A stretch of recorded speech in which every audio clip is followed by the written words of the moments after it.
opening statement from Coach, and then open up for questions. A lot kind of went into that game, I guess, a little bit. Interesting start. Didn't love it. Couldn't find an offensive flow rhythm really there early. Definitely couldn't make many shots in the first quarter. Gave up some stuff defensively that I thought we had prepared a little bit better for. But I really thought we got considerably better as the game went on, and really liked us at times. I mean, that was really, really good at times. Obviously, the pressure was different. When you turn a team over 30 times in your league, and then go get 39 points off the turnovers, that should lead to a good night.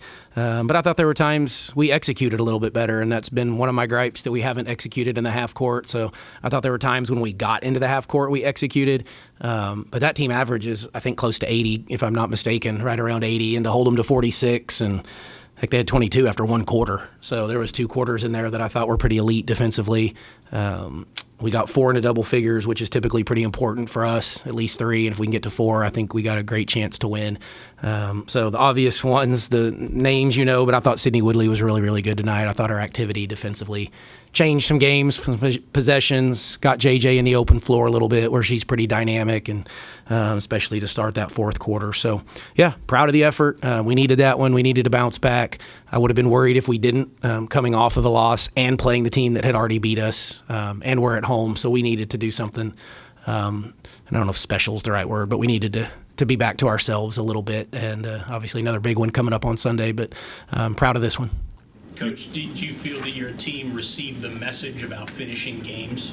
Yeah, and I guess based on the fourth quarter, I guess they did. But when we went into the huddle, CU had 40. When we played at their place, they had 40. It was 51-40 at their place, and I believe 49-40 going into the fourth. So that was brought up in the huddle, and to make sure we finish. And that's what we had talked about for the last couple of days. At OSU, we didn't finish. We had a double-digit lead, played at CU with 16-point lead in the third quarter, didn't finish the fourth.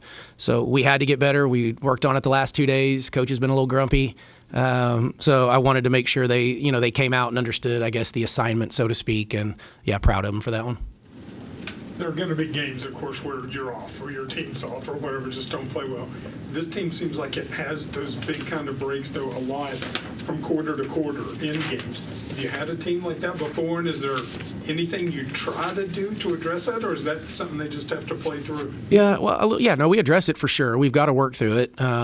Still trying to find a little more depth, and it's game to game with us, but I like that, essentially our first group plus Woodley for most of it, and kind of went with that rotation. We're still working through it. But yeah, we're a little peak and valley-ish too much, and we need to flatline a little bit more, and not let teams back in, or we make the run and then kind of give it up. And we've done that a couple times too this year, more so on the road than we have at home. So I do think this team has a little bit of a different home identity than we do on the road, and that's what we really need to get figured out. Coach, are you aware that JJ is now 9th in career scoring at WVU? Thanks to Chris Coombs, I am, who just let us know that, and we let JJ and the team know that in the locker room. So, yeah, pretty cool. I think she's about to chase some Bulgers down, isn't she? Can't remember who's next, but I think there's some that are coming. So, yeah, big-time player. She means a lot to this program, and the fact that she stayed, which we've talked about through 3 coaches, is it's pretty unique this time. Coach, is she a dying breed with the way that things are trending in college athletics? Like, will there ever be another player that will do this over 4 years at WVU? I don't know. I never would say never, that there won't be. She'll be in a select class. Will any player stay through 3 coaching changes ever again? I don't know about that. That would be really, really different if somebody did that anywhere, not necessarily just here. That's what's so unique, I think, about JJ and the decision she made. But obviously we're happy that she did. And, I think she's been better. She probably would be a little disappointed in her performance at OSU. And we watched a lot of film from some of that, and especially some offensive stuff. And I thought she kind of reined it back in and got right again tonight. There was a moment in the second quarter where Colorado looked like got back-to-back jump balls. You were given an explanation. What were you told there in that spot? Yeah, well, because there was a foul before the ball was inbounded, so the possession arrow doesn't change until the ball's inbounded. So there has to be a inbound possession before the arrow can change. So bad rule for us in that situation because we kind of lost it. That's where I don't like it. But had it been the other way, that would have been, that's why the rule's in place. Jordan leading you in rebounding tonight. Just talk about that a little bit. Yeah, she was good. I mean, she turned it over more than she would like, but Jordan can do a lot of things. And she's so active defensively. She can rebound. in high school, Jordan was a great rebounding guard and actually blocked so many shots for somebody so small. I mean, she was a dynamite rebounder. So early on this year, I didn't think she was rebounding at her capability. Kind of challenged her, I don't know, a month or so ago to rebound a little bit more. And those numbers rebounding just kind of keep going up and up. So I think she's kind of getting back to form in that area, scoring it a little bit, obviously an assist player, and just got to tighten up the handle some. We talked about that with Coach DeVries and Javon Small, too, and his rebounding. What makes her a good rebounder? Obviously, she's not jumping over people. Is it position, anticipation? What makes her good at it? Yeah, well, I think most rebounders, I use the term, it's a will and a want. You know, it's not necessarily anymore, like we don't even teach blocking out, so to speak, as a technique much. This is more of will, want, where's the angles, where's the ball going to come. You know, I like rebounding guards for a couple of reasons. One, it obviously leads your break, but a lot of times the opposing point guard is not a rebounder. They're the get-back person, so they have a free run in for a rebound. So you got a free pass. You don't have to block out as much. Go rebound, and then we're not making outlets. We can just get a rebound and kick it ahead and play in space. Kylie had her season high in minutes tonight, so what made her such a good matchup that you wanted to keep her out on the floor all that long? Yeah, well, she's been this is what 3 or 4 I think in a row in double figures for Kylie, so she's starting to play even better and better.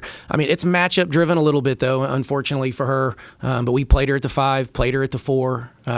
She's just been much better. They don't have a 6'6" back to basket physical kid too, so we can match that a little bit better. But she was coming off of her, I think, season high, wasn't she, at Oklahoma State, probably in points. She outscored all their big kids, and so she's a mismatch either way. Like, I mean, it's a mismatch for us on offense with her ability to stretch.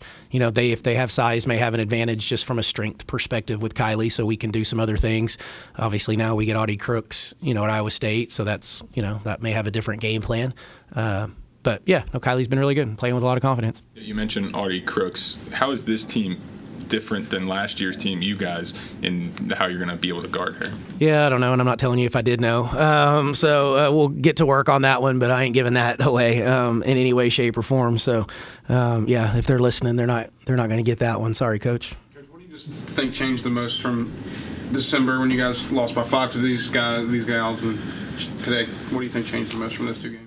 Well, the fourth quarter is what changed. I mean, really, the first 3 were not the same, but the score looked the same after 3. Our defensive identity was night and day different. I mean, I think we turned them over 18 times, but didn't lead to much offensively.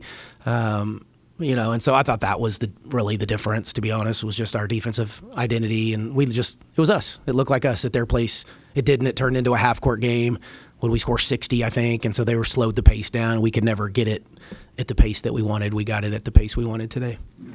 Coach, in that first half, it seemed like on the inside the defense was struggling. Going into the second half, it got a lot better. Was that sort of a scheming change, or was that kind of just on the players turning up the intensity? Yeah, a little bit of both. I mean, way more on them than anything schematically we did. I mean, we talked through a few things, made just a few slight adjustments on some coverages, but and then they hit a couple high post jump shots in that third quarter that they hadn't done. But yeah, no, it was just making adjustments. Maybe ball pressure too takes away a few of the things that they're looking for. We worked hard to get the lead at halftime, and then it went away in like the first minute 20 of the third. What'd you see after the response to that 32-31 deficit? I think you ran all 15 in a row. Yeah, well, yeah, that was absolutely a horrific start again, and that's something else we've got to, we'll continue to address, as we have not had great third quarters. At times. Other times we've been really good in the third quarter.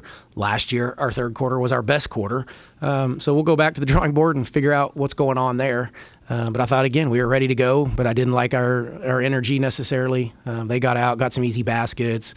I think we had probably turnovers, quite a few of them. And then, just settled in, changed our energy, changed the dynamic of what we do, and found some early offense, some easy offense, and made some shots. I think Shaw hit maybe a 3 or 2 in there, maybe somebody else. But yeah, just got the gap back. Iowa State was one of the preseason favorites to win the Big 12. Obviously not off to the best year, but still a very good team. How important are the fans going to be for that game coming up? Yeah, huge. I mean, it's Iowa State men and our men obviously on Saturday, and then we turn around and this is Fox. I keep calling it the Big Fox. Like, this is Fox for us on Saturday. So we have 5 national TV games. This is one of those. I would love to let everybody see what we have here, what it looks like, put the environment on TV. Obviously, we need to do our part. Quality, really good basketball team. One of the best coaches in the country who I have a ton of respect for. So anyway, we'll start the game plan tomorrow. But it will be huge. We feed off of it. We've had a great home identity here for a couple years, year and a half since I've been here. And so, for the most part, we've had great crowds all year long. And hopefully we have the best one of the season Sunday at 1 o'clock. So come on, everybody. Thanks, Coach. Thank you all.